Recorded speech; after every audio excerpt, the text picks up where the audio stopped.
Olá, aqui é Jorge Tarazuki desde o Rio Grande do Sul.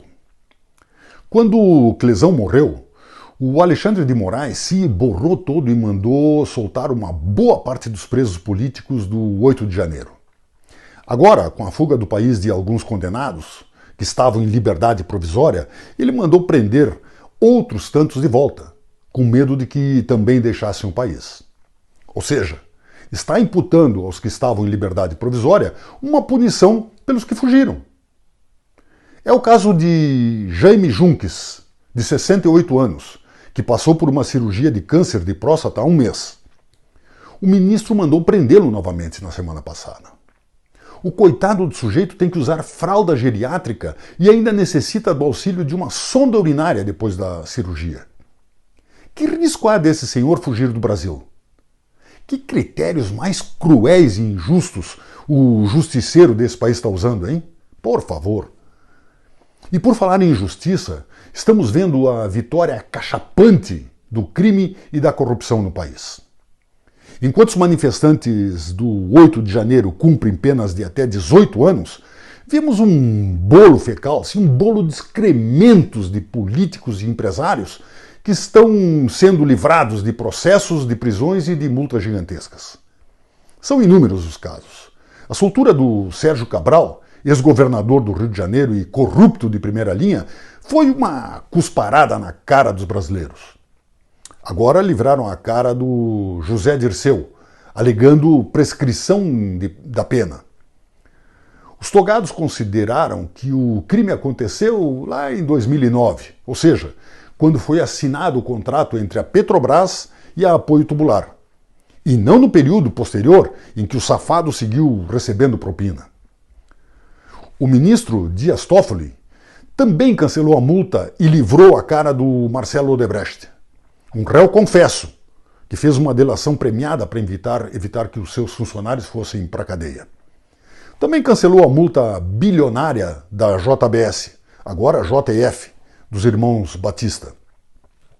Isso sem falar no conflito de interesses, pois o próprio Toffoli é mencionado nos processos da Lava Jato e sua esposa é sócia de uma empresa de advocacia que defende os Batista. E claro, a cereja do bolo foi descondenar o Luiz Inácio, soltá-lo e torná-lo elegível para a farsa das eleições de 2022. E como se não bastasse, puniram pessoas que julgaram e condenaram os réus da Lava Jato, como os juízes Danilo Pereira Júnior, Gabriela Hardet e Marcelo Bretas, além dos desembargadores Thompson Flores e Loracide Lima. Isso sem mencionar que cassaram o mandato do Deltan Dallagnol. Se isso não é vingança dos criminosos que assumiram o poder, não sei o que é. O exemplo mais descarado foi a perseguição política do ex-presidente Bolsonaro, embora nenhuma tentativa tenha colado, como o caso da importunação da baleia, do refúgio na embaixada, do cartão de vacinas e do caso das joias. Aliás, o Lula sim pôde ficar com o relógio Cartier de 80 mil reais que ganhou da França. Aí vale, né? Bom, o Bolsonaro estava cercado de traíras fardados, enquanto o atual presidente se blindou com demônios vermelhos e melancias, além de fazer uma farta distribuição de verbas para o Congresso. Agora, o assunto é controlar as redes sociais para combater as fake news. Ocorre que estão sendo classificadas como notícias falsas só aquelas consideradas ofensivas ao governo e seus aliados.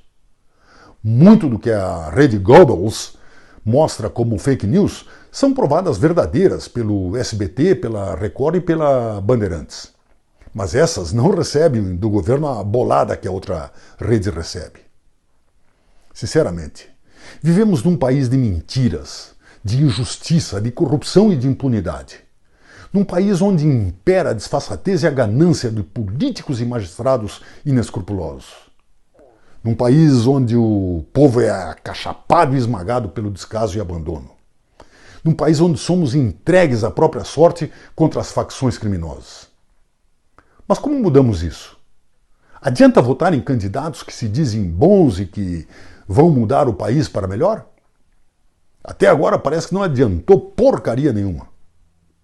O que fazer então para termos um governo íntegro, honesto, que garanta que o povo realmente se beneficie dos impostos que pagamos? Fica essa pergunta. Até a próxima, se houver.